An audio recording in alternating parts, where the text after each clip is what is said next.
Welcome to our Skin and All YouTube channel, where we talk about all things skin related, mentoring, life lessons, relationships, and so much more.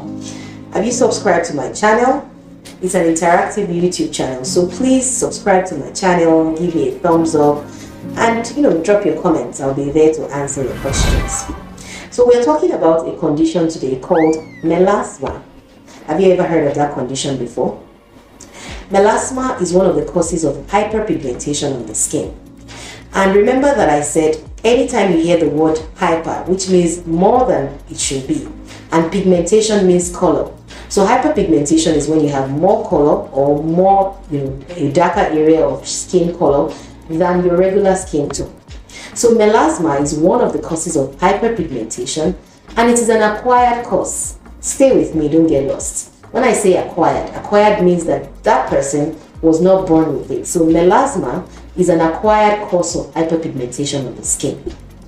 And when you have someone that has melasma, you're going to have that hyperpigmentation in certain areas of the skin, especially around the cheeks, around the nose, the forehead, the chin. And if you look at it, those areas I've mentioned are the areas that are sun exposed. What causes melasma? So most times, especially for a lot of skin conditions that tend to run a chronic course, most of the time the cause is not known. But however, there are several factors that have been implicated. For melasma, one of the single most important factor is a genetic predisposition, which means for one reason or the other, you are genetically predisposed to having hyperpigmentation, especially when you're exposed to the sun. There are some hormonal factors that have been implicated, especially estrogen related. And that means it is more common in females. So in some literature, you will find that melasma can be 20 times more common in men, even up to 30 times more common in men. But melasma is not just a condition that affects females only, it can affect men. When you have melasma in pregnancy, which is one of the common instances where you see melasma, it is usually called something we call cloasma, but that's just semantics. Whether melasma or cloasma, you can refer to it as any name in pregnancy. Stay with me, because I was saying that melasma, the cause is not known, and it's a bit of some genetic factors, some hormonal factors. However, not just those factors alone, there are other factors that have been implicated. I don't want to mention a lot of those ones so that you don't get confused. But know that the two most important factors are genetic factors, hormonal factors, and the final one is the exposure to UV radiation from the sun. So how do you manage melasma? Unfortunately, melasma is one of those conditions that it is not exactly curable, which means that if you have anybody promising you a magic cream or a magic drug that would automatically take away all the melasma that you have, please stay far away from that person, because they are only feeding you with lies. So melasma is not curable. However, it is manageable to the point where you are comfortable with your skin and the hyperpigmentation is at the barest minimum. I'm sure you are eager to learn how you can manage melasma. The first and most important thing is that the sun is not your friend if you have melasma, because with exposure to the sun, you are exposed to more hyperpigmentation. So the most important thing is you actively stay away from the sun from the hours of like 9 to 4 p.m. And not just staying away from the sun, you are wearing protective sun, clothing that protect you from the sun, like a wide brim hat if you need to go out on the sun, because sometimes the profession will make you have to be in the sun. Again, you must be using a sunscreen with some protective factor of between 30 to 50. In fact, for my melasma patients, I would rather you use a sunscreen with some protective factor of 50. Just stick with the sun protective factor of 50.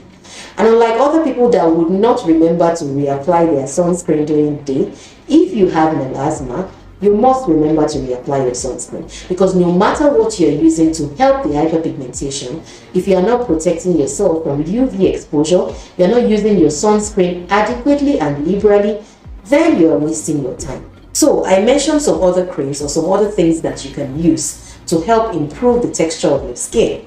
So things that would actively take away pigment from the skin. So you're looking for creams that contain things like tranexamic acid, azelaic acid, retinoids. Remember the retinoids? I mentioned retin A, the prescription retinoid, in one of my videos. In fact, did you know that in medicine, we actually use hydroquinone medically. So melasma is one of those conditions where we prescribe hydroquinone medically.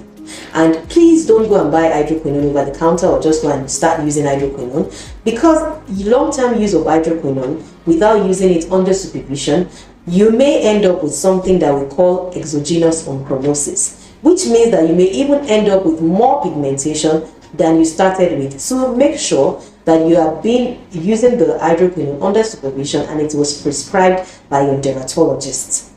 So if you are using any of those products, you use those products and you ensure that you avoid the sun actively, and then you use your sunscreen.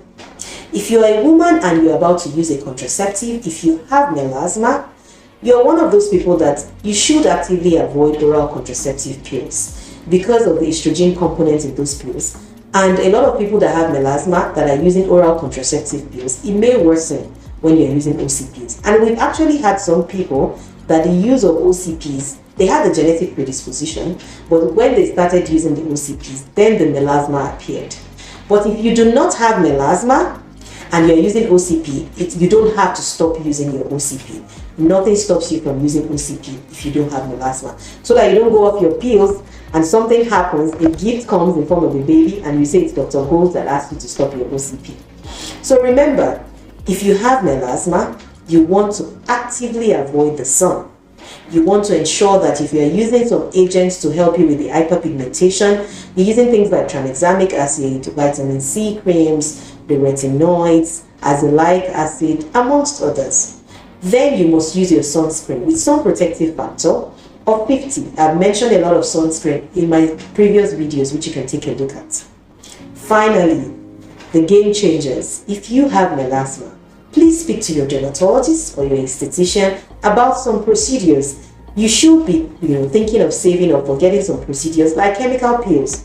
And you're not just getting one, you are getting sessions of chemical peels while you are actively using your sunscreen.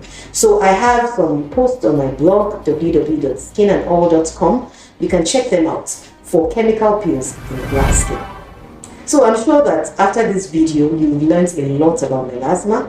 And remember that I said it doesn't just affect females. Males too can have melasma, although it is more common in females.